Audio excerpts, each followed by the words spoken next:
आइए हम वचन की ओर चलेंगे और सर्वप्रथम मैं इनकी को हैप्पी बर्थडे बोलना चाहूँगा। हैप्पी बर्थडे फ्रॉम शुभना मामा।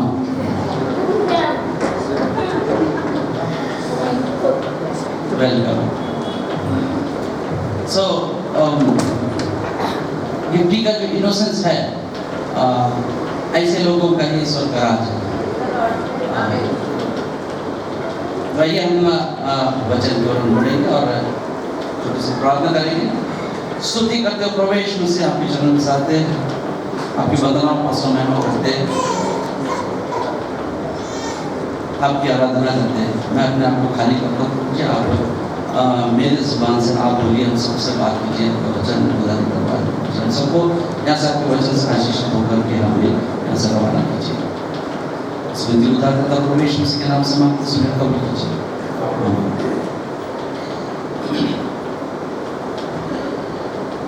एक बहुत बड़े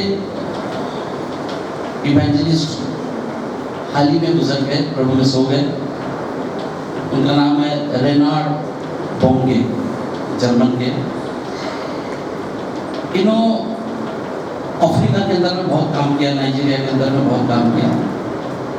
तो जब भी पहली बार अफ्रीका गए थे, वहाँ पे उन्होंने छोटी सी कलीसिया में एक काम किया, उन्होंने प्रवचन दिया।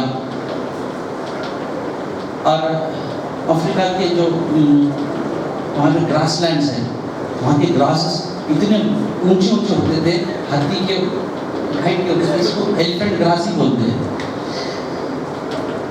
तो जब उन्होंने अपना प्रचार किया और वहाँ से भी निकले कार में बैठ करके, पूरे बड़े बड़े घास के बीच में से रास्ता गुजारा, उसमें से एक बच्चा आकर के 17-18 साल का बच्चा आकर के रोका, उनको रुकाया। तो मैं थोड़े से असहज हुए कि भाई क्या बात हुई। तो विंडो से खोलकर पूछा कि क्या बात है। नहीं सर, बोले आप मैं आपके वचन से मुझे परमेश्वर का जानी हुआ, मेरे लिए आप प्रार्थना कीजिए। तो उनके सर प्रेम के लिए प्रार्थना की और अभिषेक हुआ वो बच्चा। प्रार्थना होगी, चले गए और कुछ दिनों के बाद ऐसा उन्हें खबर मिली कि अफ्रीका के अंदर में बहुत परमेश्वर का काम हो रहा है और बहुत लोग परमेश्वर के पास आ रहे हैं। और एक छोटा सा बच्चे के को लेकर के परमेश्वर ने बहुत बड़ा कार्य कर रहा है वहाँ पर।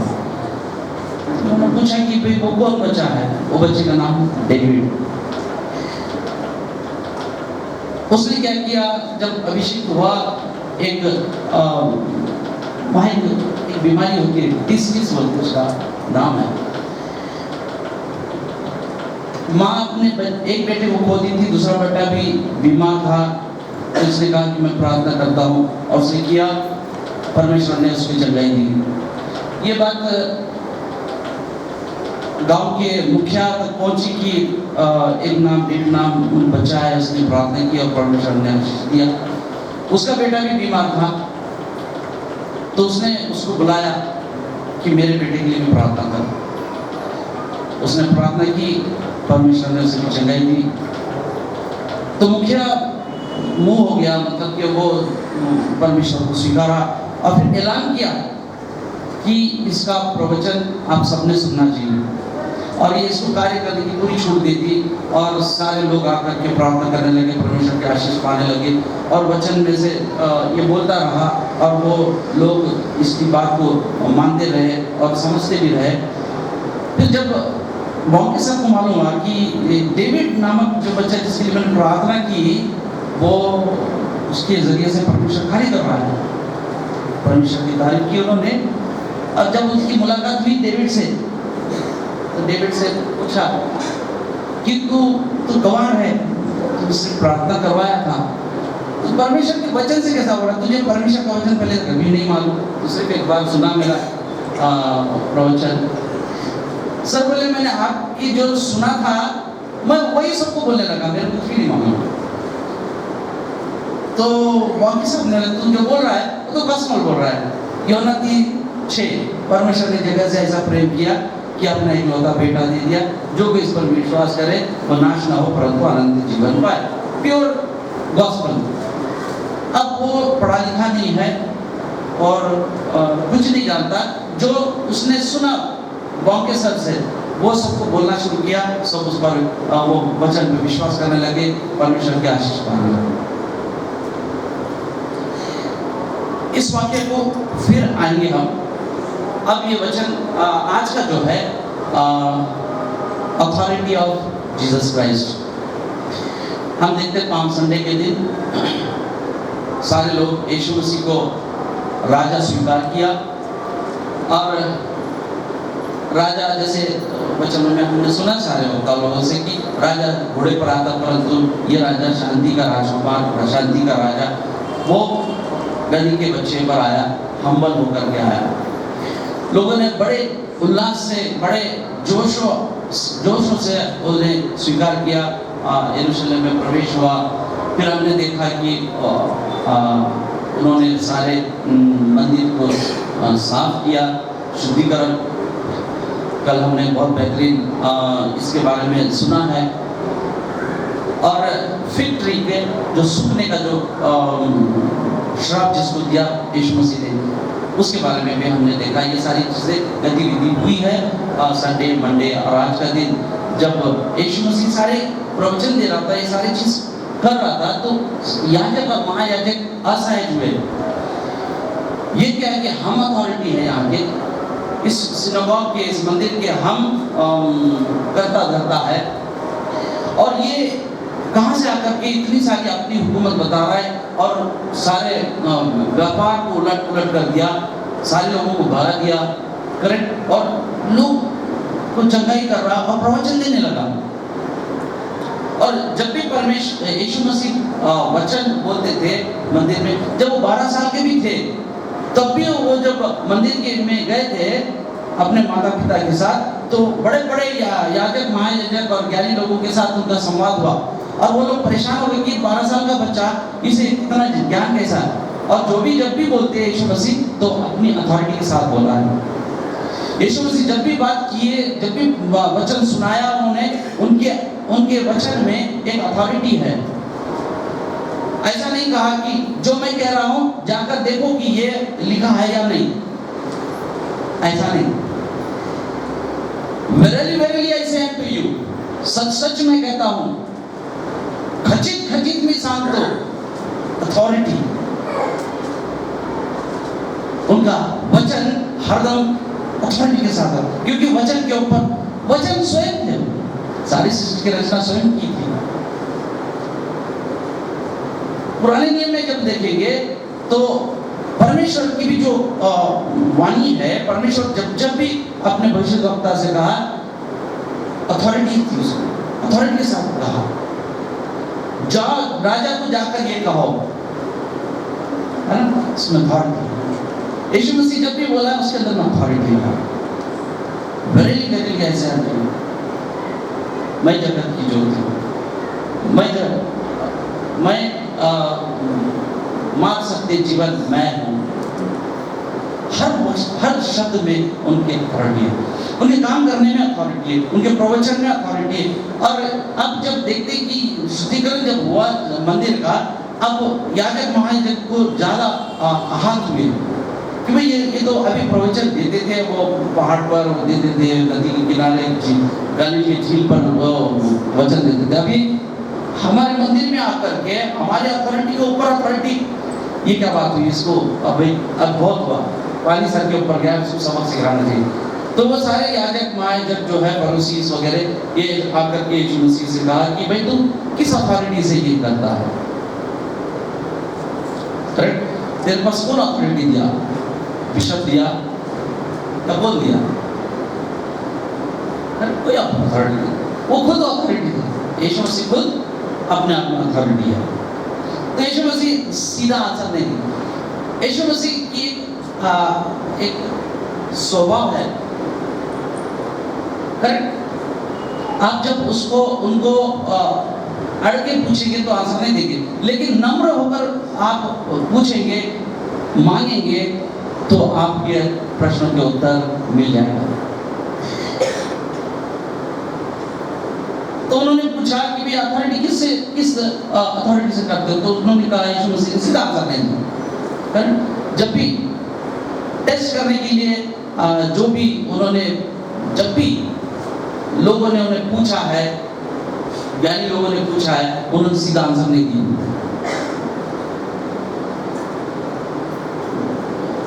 गुड समरीटन की जब स्टोरी हुई तब भी उन्होंने, हमारा पड़ोसी कौन? तो एक दाखला। तो हर बार जब भी लोग आकर के प्रश्न उन्हें पूछते थे, टेस्ट के लिए पूछते थे, उन्हें सीधा आंसर नहीं देते थे। यीशु मसीह जानते थे ये किस लिए पूछ रहा है। तो यीशु मसीह ने कहा कि यूहन्ना बपतिस्मा देने वाला किस अथॉरिटी से बपतिस्मा देता? तो वे अच्छा में प्रश्न के ऊपर प्रश्न पूछते, प्रश्न के लिए आंसर। जब भी यीशु मसीह को टेस्ट किया गया तो प्रश्न के लिए प्रश्न किया, उन्होंने उत्तर नहीं दिया, और इस प्रश्न में ही उत्तर हुआ करता था। तो उन्होंने कहा आपस में, फिर अचंभे में पड़ गए। वे यीशु मसीह से पूछना चाह रहे थे लेकिन फंस गए कि अगर हमने कहा कि परमेश्वर से है उसकी अथॉरिटी का, यूहन्ना बपतिस्मा देने वाले का, तो यीशु मसीह कहेगा कि फिर उसको तुमने क्यों नहीं माना, फिर बपतिस्मा क्यों नहीं लिया? अगर हमने बताया कि भाई हम ये मनुष्य की ओर से है, परमेश्वर की ओर से नहीं है, तो उस काल में सारे लोग जानते थे कि यूहन्ना बपतिस्मा देने वाला ये भविष्यवक्ता होकर गया है, सभी लोग मानते थे। अब जब ये लोग बोलेंगे कि आदमी की ओर से उसकी बपतिस्मा है, तो सारे लोग विरोध करेंगे। तो दो बातों के बीच में सैंडविच हो गए। तो इन्होंने कहा कि हम नहीं जानते कि वो किसकी ओर से। यीशु मसीह ने भी कहा मैं भी नहीं बताऊंगा मैं किसकी अथॉरिटी से ये सारी चीजें करता हूं, परंतु ये सारी चीजों की अथॉरिटी मेरी है। इसके बाद में उन्होंने कुछ दाखले सुनाए, जिससे और ये याजक, महायाजक और फरीसी लोग और आहत हुए, क्योंकि वो डायरेक्टली उन्हीं के लिए वो था। उन्होंने, मैं आज दो दाखले लूंगा अपने वचन के लिए। एक दाखला में एक आदमी के दो बच्चे थे। पहला बेटे को उन्होंने बुलाया, कुछ काम दिया, तो वो बताया कि मैं नहीं करूँगा, और कुछ देर के बाद उसका मन फिरा, पता नहीं वो जाकर के काम करा, पूरा किया तो अपनी काम। दूसरे बेटे को बुलाया, उसको एक काम दिया, वो बताया कि जी डैडी मैं बिल्कुल करूँगा, और जाकर के वो काम नहीं हुआ। तो उन्होंने पूछा कि दोनों में से कौन बेहतर है? सारे लोग कहा कि वो बेटा जिसने नहीं बोलकर भी काम किया, बात की आज्ञा पालन की। ये दाखला। इस पर यीशु मसीह ने कहा कि स्वर्ग के राज्य में पब्लिकन्स, पापी लोग, व्यभिचारी लोग, जो प्रोस्टिट्यूट्स है, ऐसे लोग परमेश्वर के राज्य में प्रवेश करेंगे। लेकिन जिनके पास वचन है और वचन को नहीं मानते, ये रिजेक्ट किए जाएंगे। अब प्रोस्टिट्यूट की जब बात आई तो यीशु मसीह के वंशावली के अंदर में हम देखते हैं, राहब नाम की स्त्री थी जो जेरिको की थी, यरीहो की, जिसने विश्वास के बल पे यीशु मसीह के वंशावली में आई। इतना सम्मान उसको मिला अपने विश्वास से। वो व्यभिचारी स्त्री जिसको लोग ने पकड़ के पथराव करना चाहा, उसको भी यीशु मसीह ने बचाया और उसके पापों को माफ किया। मेरी मगदलीन भी थी, ये भी व्यभिचारी थी। ये परमेश्वर यीशु मसीह ने उसको 7 आत्माएं, दुष्ट आत्माएं थे, उसको चंगाई की, और जब से वो यीशु मसीह की अनुयायी बन गई, और इतनी वो अनुयायी बनी कि वो मरने के बाद भी वो पहली स्त्री थी जिसने यीशु मसीह को दर्शन किया पुनरुत्थान के बाद में। तात्पर्य यह है कि यीशु मसीह पापी लोगों के लिए इस जगत में आए। डॉक्टर की किसको जरूरत है? बीमार लोगों की। तो यीशु मसीह बीमार लोगों के लिए आए, यीशु मसीह पापी लोगों के लिए आए। उनका जब भी वो गरीब लोगों को देखते थे, दुखी लोगों को देखते, कष्टी लोगों को देखते थे, दुष्ट आत्माओं से पीड़ित लोगों को देखते थे, तो उनका हृदय व्याकुल हुआ करता था। He was filled with compassion. English के अंदर में जब लिखा है he was filled with compassion, लोगों को देखे, भूखे देखे तो he was filled with compassion, उनको खाना खिलाना चाहा। लोग पीड़ित थे, अलग अलग प्रकार की बीमारियों से पीड़ित थे, he was filled with compassion, उन्हें चंगाई दिया यीशु मसीह। इसके बाद एक और दाखला उन्होंने दिया है, पैराबल ऑफ द टेनेंट्स। एक विनयार्ड का, वहां पे ग्रेप्स, कानान देश में, इजराइल के अंदर में, एक मेडिटेरेनियन क्लाइमेटिक रीजन हुआ है ये। यहाँ पे फ्रूट्स और यहाँ पे एनिमल हस्बेंड्री, यानी गाय बैल बकरी भेड़ को चराने का ये व्यवसाय इनका मेन व्यवसाय है। तो इसलिए दूध का उत्पादन, शहद का उत्पादन और फ्रूट्स का उत्पादन और ये सारी चीज़ ज़्यादा यहाँ पर होती है। तो यहाँ के लोगों का व्यवसाय था ग्रेप्स का उगाना। तो एक धनी व्यक्ति, उसका अपना एक बड़ा विनयार्ड है, ग्रेप्स का बड़ा खेती है। उसने उसको सारा फेंसिंग किया, उसका क्रश करने का मशीन लगा, मतलब जो भी है, और कुछ लोगों के हवाले छोड़कर गया गाँव कि भाई तुम देख रेख करो। उन दिनों में ऐसा हुआ करता था, जो ओनर रहता था, जो भी देखभाल करता था, वो आधा हिस्सा ओनर को देना, आधा हिस्सा उसका। ये उनका मतलब हमारे यहाँ बटाई सिस्टम कहते हैं, बटाई सिस्टम। सो उसी तरह से बटाई सिस्टम। तो जब दाख लगे, ग्रेप्स लगे, यानी हार्वेस्ट का फेस्टिवल आया, तो मालिक ने कहा कि जाओ, उसके सर्वेंट्स को बोला जाओ अपना हिस्सा ले आओ। तो सर्वेंट्स गए कि भाई मालिक चाह रहा कि इसका जो हिस्सा बनता, उसका जो हिस्सा बनता वो दे। तो ये सारे लोग जो है वो सर्वेंट्स को मारा, स्टोन किया और उनको भगा दिया। नहीं, अभी 3 जिक्र किया, उनको मारा, पथराव किया और जान से भी मारा। यीशु मसीह ने कहा कि ये दाग लगा, उन्होंने बताया कि जितने भी परमेश्वर ने भविष्यद्वक्ता भेजे, तो लोगों ने क्या किया, इन्हें मारा, पथराव किया, इन्हें जान से भी मारा। नहीं, यिर्मयाह को हम देखते हैं उन लोगों ने मारा था। और जकरयाह को पथराव किया, यूहन्ना बपतिस्मा देने वाले को जान से मारा, उनका सर कलम किया गया। तो जितने भविष्यद्वक्ता आए थे उनका हश्र ऐसा हुआ।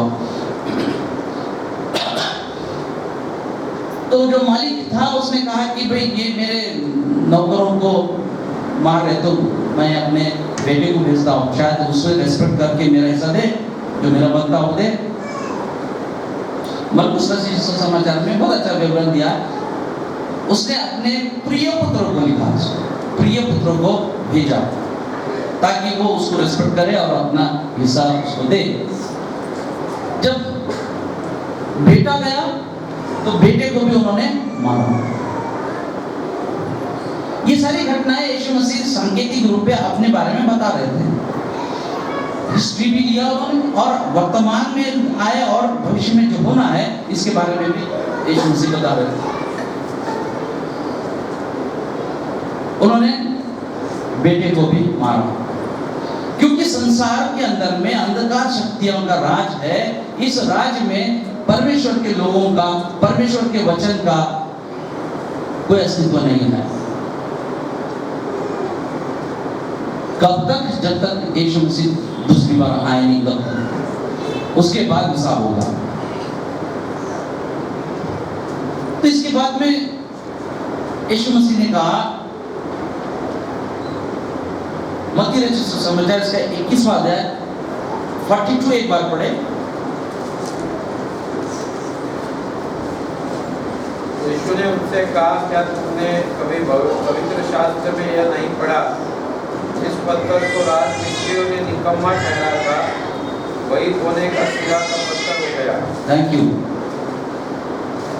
जिस पत्थर को ठुकरा दिया गया, rejected stone has become a cornerstone.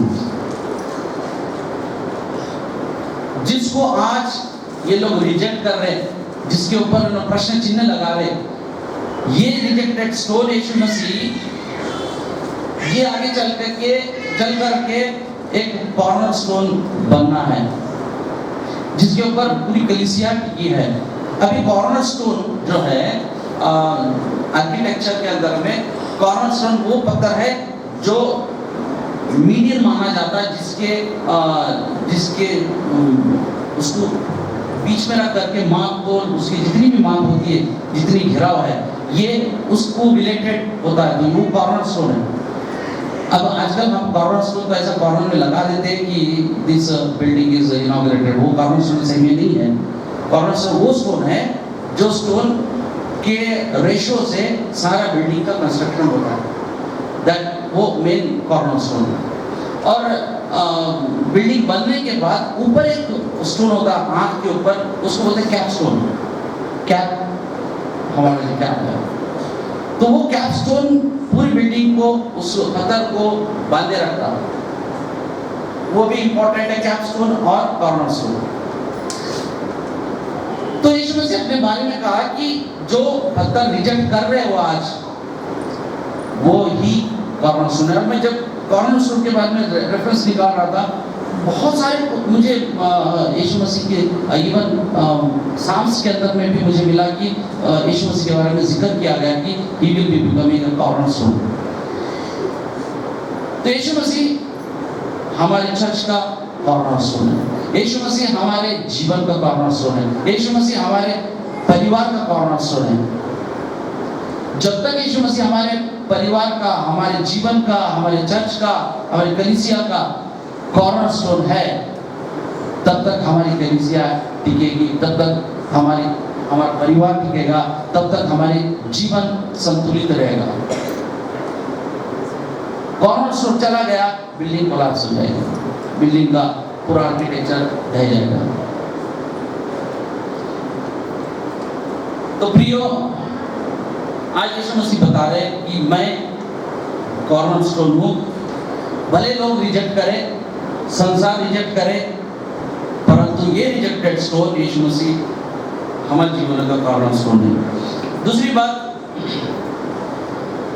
यीशु मसीह ने कहा कि जो हमारे पास शास्त्र दिया गया है, जो तुम शास्त्र लोग हैं, फरीसी लोग हैं, तुम्हारे पास से परमेश्वर का राज्य छीना जाएगा और दूसरे लोगों को दिया जाएगा। आज का ये वचन बहुत गंभीर है। हम परमेश्वर का वचन हमारे पास रखा है, हम परमेश्वर के वचन के हिसाब से एक तो चल नहीं रहे हैं, और हमें अभिमान है वचन का, जैसा कि याजक महायाजकों को है, तो जो अपने आप को राइचस मानेंगे, पवित्र मानते, ये लोगों से परमेश्वर का राज छीना जाएगा, उन सारों को दिया जाएगा, गरीब लोगों को, पिछड़े लोगों को, दलित लोगों को। बॉन्के साहब ने जो काम किया, जो डेविड काम किया, वो इसका उदाहरण है। अफ्रीका के अंदर में वंचित लोगों को, जो कभी मेन धारा से नहीं मिले, जुड़े नहीं, ये सारों को परमेश्वर ने चुना। परमेश्वर का राज के लिए ये सारे लोगों को चुना। उसकी क्या बिसात है, डेविड की क्या बिसात थी, उसे पढ़ना लिखना नहीं आता, परंतु परमेश्वर ने ऐसों को भी चुना। परमेश्वर ने, यीशु मसीह ने पीटर को चुना। पीटर को कहा कि तू वो रॉक है, पेट्रोस वो द रॉक, जिस पर मैं कलीसिया बनाऊंगा। वो मछुआरा कुछ नहीं जानता, जब लेकिन पहला जब संदेश दिया तो 3000 लोगों ने बपतिस्मा लिया। जब उसने बोलना शुरू किया, प्रार्थना करने लगे लोग, तो पवित्र आत्मा उतर कर आया सारे लोगों में, सारे लोग अचंभे में लगे, पड़ गए। ये क्या हो रहा है।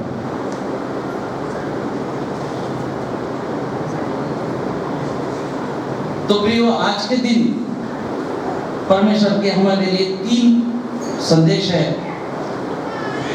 एक तो हम जान ले कि हमारा ऊपर अथॉरिटी यीशु मसीह है, यीशु मसीह का हम पर अधिकार है, और यीशु मसीह हमारे जीवन का, हमारे परिवार का, हमारी कलीसिया का कॉर्नरस्टोन है। और ये जो सुअवसर हमको मिला है, कहीं ऐसा ना हो कि ये परमेश्वर का राज हमसे छीना जाए, इसलिए हम सावधान रहे। अंत के दिन बहुत करीब है। आज हम देखते हैं परमाणु युद्ध के आसार मंडरा रहे हैं, महाशक्तियों के बीच में द्वंद्व लगा है, और इस माहौल के अंदर में परमेश्वर का दूसरा आगमन बहुत निकट है। हमारे पास समय नहीं है। प्रभु करे हम सबको आशीष दे कि हम हमारे जीवनों के अंदर में यीशु मसीह का अधिकार प्राप्त करें, हम उसके अधिकार में जाए और उसको अपने जीवन का कॉर्नरस्टोन बनाए। प्रभु हम सबको आशीष दे। आमीन।